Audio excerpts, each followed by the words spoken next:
Bien-aimés de Dieu, chers frères et sœurs en Christ, bonjour. Ça faisait longtemps. En tout cas, Dieu a fait grâce que nous puissions encore nous retrouver aujourd'hui pour poursuivre notre marche. Vous comprenez par là que je suis devant vous pour faire un petit partage autour des textes bibliques qui nous sont proposés ce dimanche 15 septembre 2024, 24e dimanche du temps ordinaire année B. La première lecture nous vient du livre du prophète Isaïe, le chapitre 50, du 5e au 9e verset. Pour la méditation, nous avons le psaume 114. Pour la deuxième lecture, Saint Jacques va nous accompagner avec sa lettre au deuxième chapitre, du 14e au 18e verset. L'évangile, nous avons Saint Marc, le chapitre 8, du 27e au 35e verset. Qu'est-ce que nous pouvons retenir, bien-aimés de Dieu, pour notre méditation? Comme d'habitude, je nous fais la proposition d'un thème que chacune de vous pourrait développer après. La défense du croyant, c'est Dieu lui-même. La défense du croyant, c'est Dieu lui-même. Et pour que Dieu, effectivement, soit notre défense, nous sommes invités à faire 3 pas à partir, n'est-ce pas, des textes qui nous sont proposés aujourd'hui. Le premier pas, c'est celui que nous avons intitulé « Savoir ouvrir l'oreille ». Savoir ouvrir l'oreille pour écouter. Le deuxième pas, faire parler sa foi. Enfin, le troisième et dernier pas, le salut n'est pas un chemin de facilité. Revenons sur le premier pas, savoir ouvrir l'oreille et écouter. Bien-aimé de Dieu, la première lecture commence en ces termes. Le Seigneur, mon Dieu, m'a ouvert l'oreille et moi, je ne me suis pas révolté, je ne me suis pas dérobé. Dieu m'a ouvert l'oreille. L'initiative vient encore de Dieu. Autrement dit, pour que nous puissions mieux nous disposer à écouter sa parole, nous avions besoin d'invoquer sa présence, de demander sa grâce, qui nous donne la grâce d'ouvrir l'oreille. L'oreille, on pourrait dire que nous touchons, que nous voyons physique, mais aussi l'oreille intérieure. Ça nous fait penser à Luc chapitre 24, la rencontre de Jésus avec les disciples d'Emmaüs. Il ouvrit leur intelligence aux Écritures. Et donc, c'est Dieu qui ouvre notre intelligence pour que nous puissions mieux comprendre les textes que nous lisons. Bien-aimés de Dieu, avant toute lecture de la parole de Dieu, invoquons et sollicitons sa grâce. Seigneur, ouvre mon oreille intérieure, pour que cette parole, je puisse la comprendre et la mettre en pratique. Et ici, il est question donc d'écouter.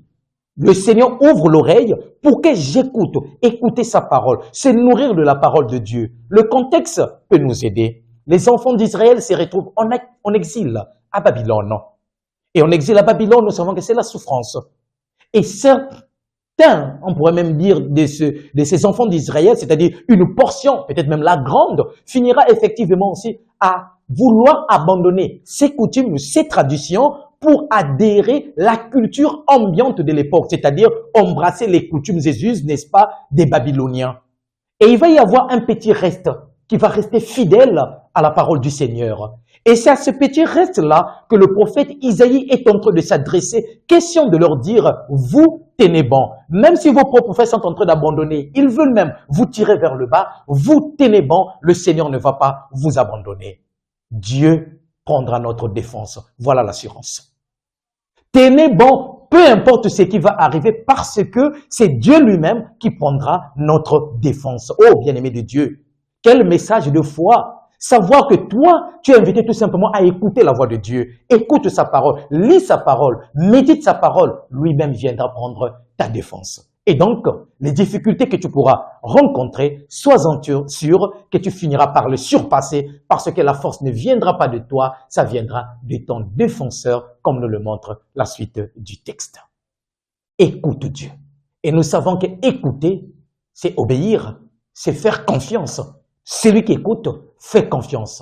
Or, nous savons que si nous écoutons Dieu, il ne peut que nous conduire vers des pâturages qui soient pour notre bien. Bien-aimés de Dieu, écoutons, apprenons à écouter la parole.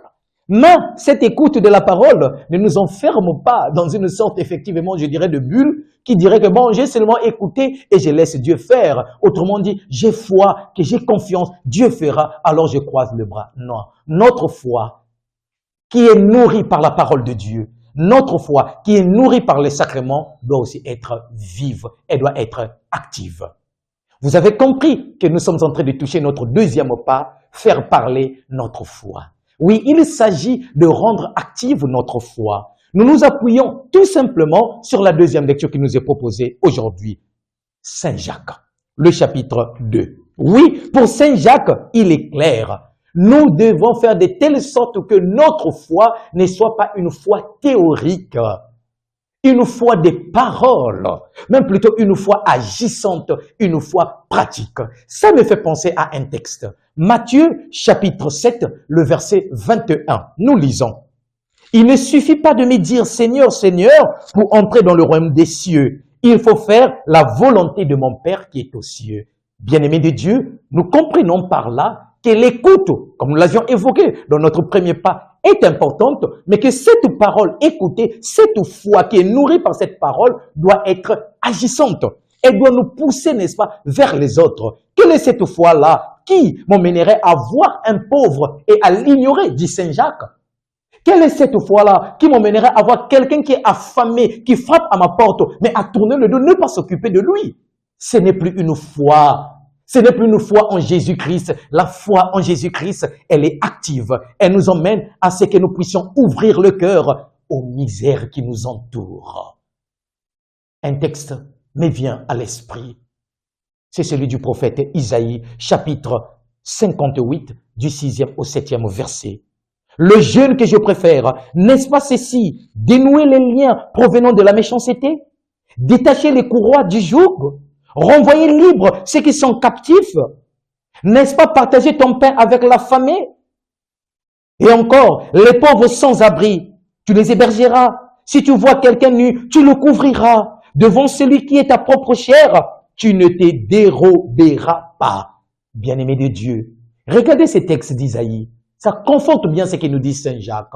Au cas contraire, Saint Jacques conforte bien ce qu'Isaïe avait déjà dit.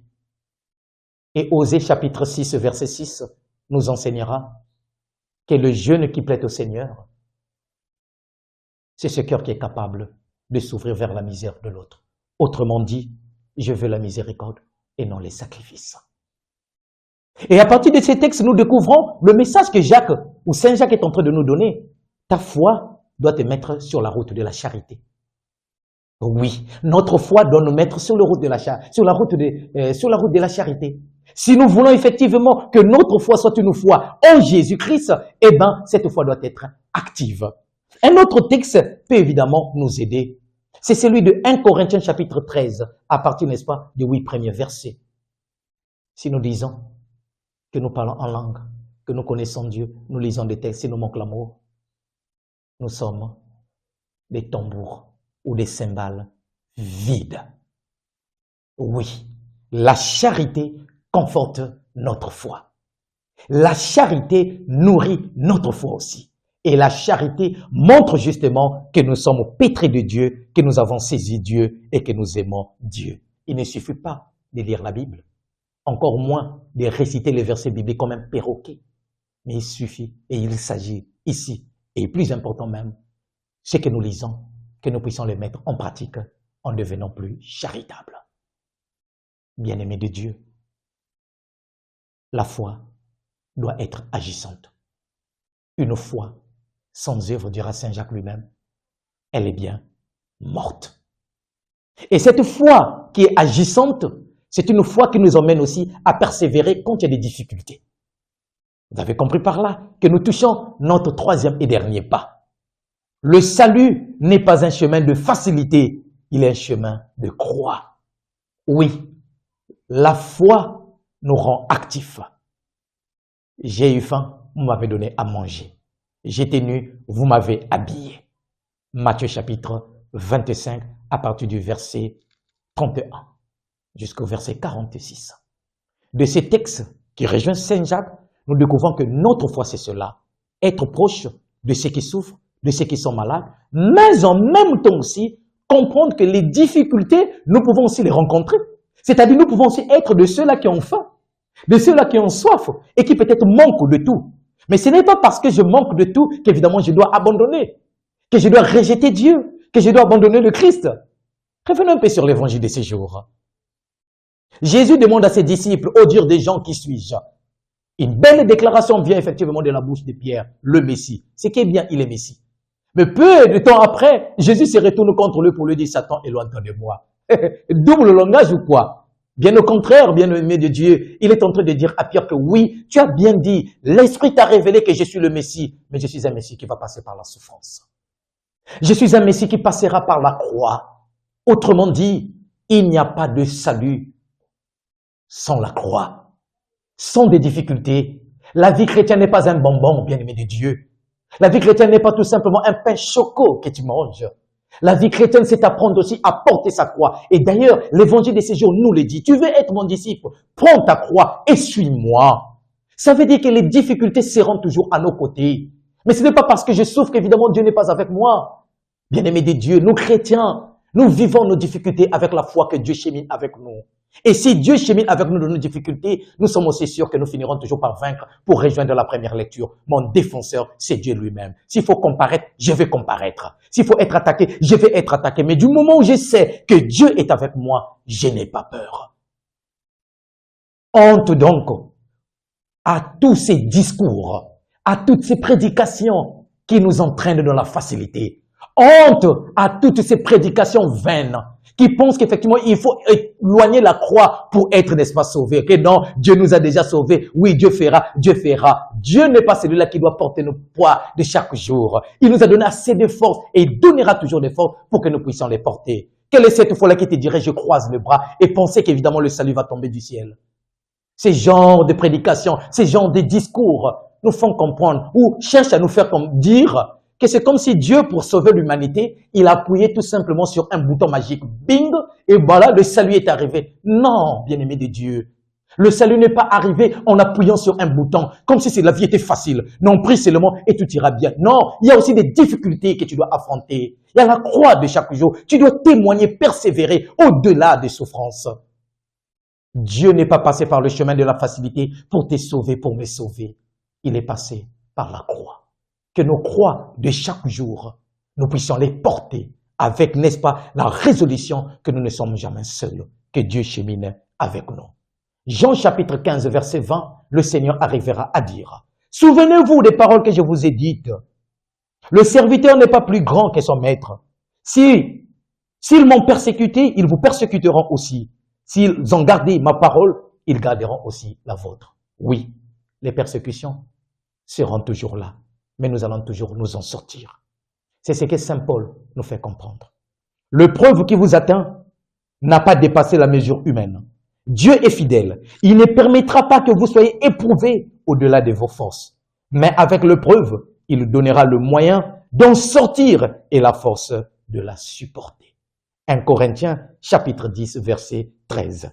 Un autre texte peut encore nous aider à comprendre évidemment ce que je suis en train de vouloir dire. 1 Pierre, le tout premier chapitre, du 6e au 7e verset. Pierre dit, « Vous exultez de joie, même s'il faut que vous soyez affligés pour un peu de temps encore, par toutes sortes d'épreuves. Elles vérifieront la qualité de votre foi qui a bien plus de prix que l'or. » Pour Pierre, c'est clair. Il y a des épreuves qui sont là pour vérifier la qualité de notre foi. Tenons bon. Si Dieu est avec nous, nous finirons toujours par nous en sortir. Faisons nôtre ces paroles du Christ dans Jean chapitre 16 verset 33. Dans le monde, vous aurez à souffrir.